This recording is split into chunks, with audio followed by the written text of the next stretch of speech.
good afternoon, everyone. It's so nice to see so many old friends and see so many new friends as well. I'm very happy to finally be here in Lubbock. I endured a 4-hour flight, 2 cancellations, 1 overnight stay in Dallas, and another hour flight to get to Lubbock. So I'm very happy to be here. So the topic that I'm going to be presenting today is a series of practice strategies that I've sort of come up with when we're learning multi-percussion solos. Multi-percussion as an instrument genre is an interesting thing. Because each piece is so unique with very few exceptions, each one has its own setup. It has its own notation. It has its own clef sometimes. And then we get into graphic notation, and that just throws a whole other monkey wrench into it. Multi-percussion doesn't really have the curriculum infrastructure that, say, snare drum does, or mallet, or timpani, or drum set, or whatnot. So a lot of times, just about all the time, when we are learning multi-percussion solos, it's always through a needs-based curriculum. You know, we always say we want to learn the instruments, not the music. Well, with multi-percussion, we kind of have very little choice but to learn the music and not really learn the instrument. So what this session is doing is presenting a series of strategies that can help sort of to remedy that situation. So when you're learning a multi-percussion solo, you are dealing with 2 main obstacles. First, you or your students, whoever is preparing the solo, must first develop a comfortability with the setup. You must first develop a comfortability with the setup. Even though we are proficient in the individual instruments, whether it's bongos, snare drum, toms, steel pipes, you know, whatever, that individual identity ceases to exist and it becomes part of this new idea. Again, when you're learning a multi-percussion solo, you're learning a new instrument. You're not learning a bunch of individual instruments, you're learning a new instrument. So that's the first learning obstacle that you have to overcome. The second one that you have to overcome is you have to become comfortable with the score. I mean, we all know that percussion notation is not universal by any means of it, and multi-percussion is just a big expansion of the fact that it's not universal. I mean, pieces by the same composer, you look at sonatas, you have Safa and then you have Riband, they're completely different from one another. So again, 2 major learning obstacles that you have to overcome. First is setup comfortability, and the second is score comfortability. So just for the interest of time, I'm going to introduce 2 setup strategies from the handout, and then 2 score strategies that I have today, and then in the breakout session, I will expand upon those a little bit further. So to demonstrate the setup strategies and the score strategies, I'm using a piece that I commissioned called Time Intermittent by Corey Robinson. Corey Robinson teaches at the University of Texas at Tyler in the Dallas area, and is a very good friend of mine, and he wrote this piece for me, and I premiered it at my faculty recital at the University of Utah this past March. So the first strategy that I'm going to outline for you is just improvisation. It's very simple. Simply all that you do is you simply go up to the instrument and just improvise, or what have you. Don't judge me on my improvisation skills. So it's very open-ended. It creates an open-ended approach to developing familiarity with the setup. You're not spinning your wheels trying to learn the notation right from the get-go. And I would recommend that this is one of the first things that you have your students do when they're learning multi-percussion solos, to go up and simply improvise on it. And not be bogged down by the notation.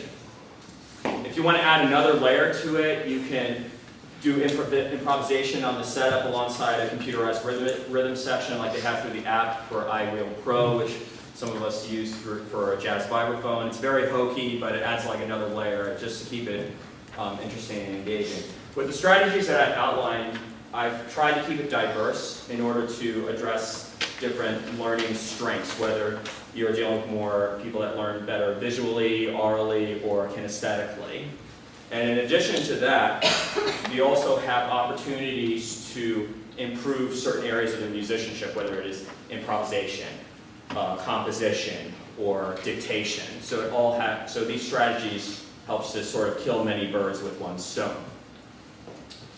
So the second setup strategy I'm going to talk about today is idiokinetics for the setup. So one of my favorite mallet books of all time is Idiokinetics by Gordon Stout. I was very fortunate that Tom Burr introduced it to me when I was doing my master's at the University of Texas. And what it does is it develops a fundamental muscle memory of the setup so as you can increase your visual focus on the score. So if you're not familiar with idiokinetics, basically you select one instrument, or one note, or in this case one instrument, that's going to serve as a rotation note.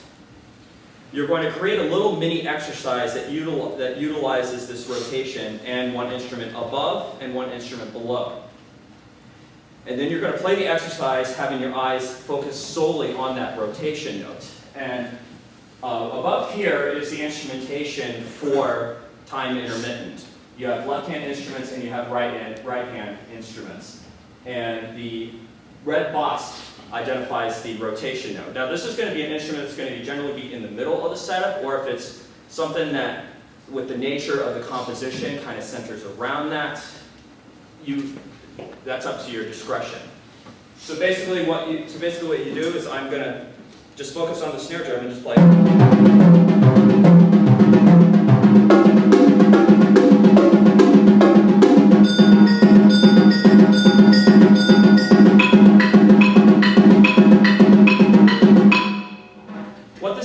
Does is it helps to build a relationship with the setup, and comfortability with the setup, just the way that idiokinetics helps develop a relationship and a comfortability with the marimba. So that's it for the setup strategies that I will outline, and now I'm going to go over to score strategies. So the first one that I'm going to do is record, that I'm going to talk about. I'm not going to demonstrate, but I'm going to talk about it, is record and transcribe.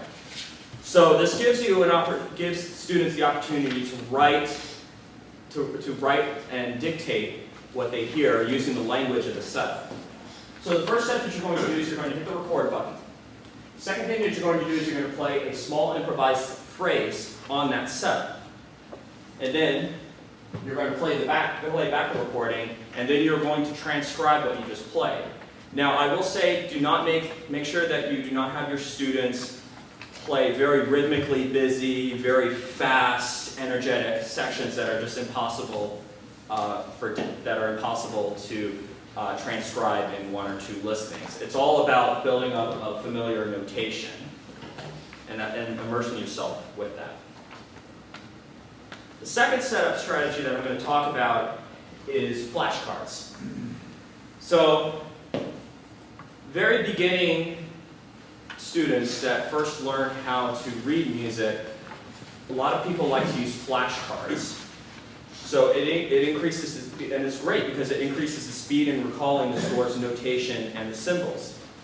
So basically what you'll do is you'll create a flashcard. You'll have a single note from the setup, from the score on one side, and then a diagram of the setup with that note's place in the setup clearly identified, just like that. And much in the same way that I said flashcards help beginners learn how to read music, you should have a similar strategy going forward to this. So I would recommend with this that your students drill these. Usually right before they play a note on the setup, or if they're at home watching Netflix and in between episodes of Stranger Things or whatever the new Netflix show is. Just drill it for like 50 seconds. Just go through them. Okay, that note is on that instrument, so forth and so on. It gives you a chance to really drill it. So that kind of like comes to the end of my session. So the big thing is that not all these strategies might not work for you or your students. If some of them work for you, great. If none of them work for you, that's even more fantastic. That means that you come by it naturally. So some setups and scores will be easier to apply than others, especially when we get into graphic notation or indeterminate notation. But I will say that even if you're dealing with graphic notation, there is some type of representation of the graphic in the score through something that you play on the setup.